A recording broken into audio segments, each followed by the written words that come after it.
या दिवशी काय करायचं आहे, आपल्याला एखाद्या भगवान शंकराच्या मंदिरात जायचं आहे, तिथे जायचं आहे. आणि आता ही जी मी सेवा सांगणार आहे ती मंदिरातच करायची आहे ताई. मग मंदिर नाही आहे असं शक्यच नाही, तुम्ही कुठल्याही छोट्या मोठ्या महादेवाच्या मंदिरात जा, कुठेही जा, पण ही सेवा तुम्हाला मंदिरातच करायची आहे. त्यामुळे मंदिर वगैरे नाही असं शक्यच नाही की कुठे छोटीशी पिंड का होईना असते, कुठे आपल्या वटवृक्षाच्या झाडाखाली वगैरे कुठेही छोटी का होईना आपल्या श्री महादेवाची, भगवान श्री शंकराची पिंड असते, तिथे जाऊन ही सेवा केली तरीही चालेल. असं काही नाही की तुम्ही खूप मोठ्या ठिकाणी जा आणि खूप तिथे जाऊनच ही सेवा करू शकता, असं काही नाही. छोट्या मोठ्या ठिकाणी पण जाऊन करू शकता. चला तर आपण बघूया मग काय करायचं आहे या दिवशी. आपल्याला काय करायचं आहे, आपण 108 बेलपत्र वाहत असतो. असं म्हणतात की महादेवाला बेलपत्र खूप जास्त प्रिय आहे.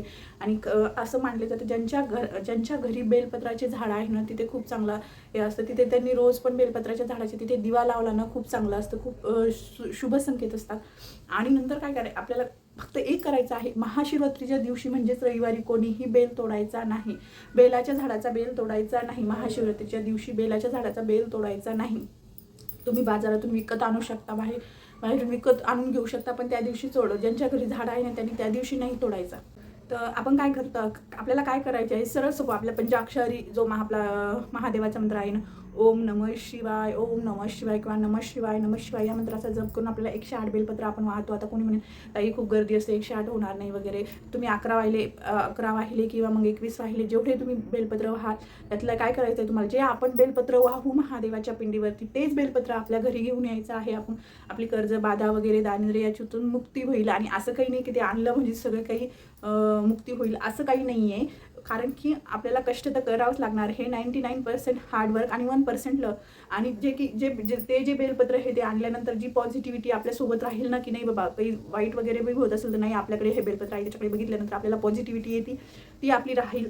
त्यासाठी आपल्याला ते घरी घेऊन यायचं आहे.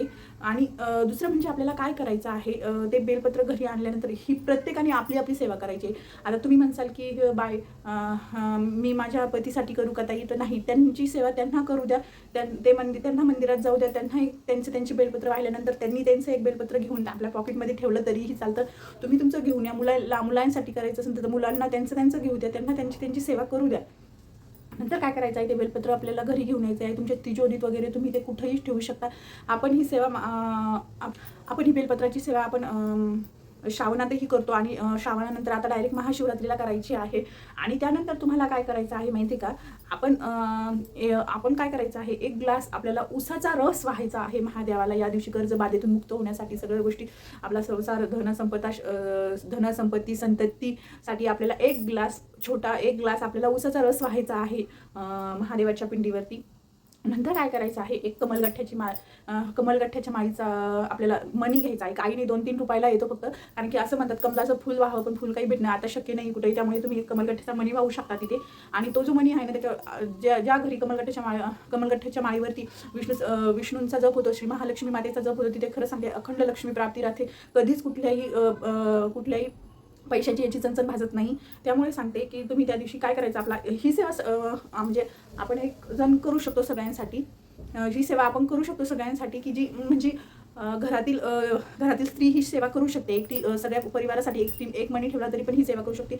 आणि तो कमलगठ्ठ्याचा मणी घ्यायचा आहे आपल्याला. आणि आपल्या महादेवाच्या पिंडीवर व्हायचा आहे. आणि म्हणायचं महादेवाला, मी हा मणी तुमचा तो मणी घेताना मी हा मणी घेणार आहे, तुम्ही मला क्षमा करावी वगैरे असं म्हणायचं आहे. आणि अखंड लक्ष्मी माझ्या घरी प्राप्ती राहावी, सुख समृद्धी यावी, यासाठी तो घ्यायचा आहे. आणि आपल्या तिजोरीमध्ये वगैरे तुम्ही जिथं कुठं तुमचं पैसे वगैरे आपली जे संपत्ती संतती वगैरे ते ठेवणार आहे तिथे ते ठेवायचं आहे.